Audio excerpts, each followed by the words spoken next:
అంబ నీళ్లు నిండిన కళ్ళతో భీష్ముడి దగ్గరకు వెళ్ళి, గాంగేయ, నా మనసంతా సాల్వభూపతి మీద ఉంది.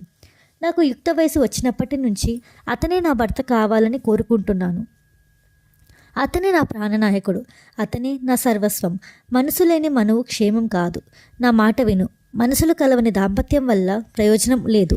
నన్ను సాల్వుని దగ్గరికి చేర్చు. నా చెల్లెలిద్దరిని నీ తమ్ముడికిచ్చి పెళ్లి చెయ్యి అని వేడుకుంది. భీష్ముడు సరేనని అంబను సాల్వ దేశానికి పంపాడు.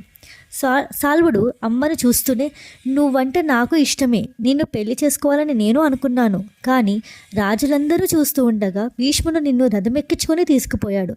అప్పటి నుంచి అక్కడే ఉన్నావు. ఉన్నట్టుండి ఇప్పుడు ఎందుకు వచ్చావో నాకు తెలీదు.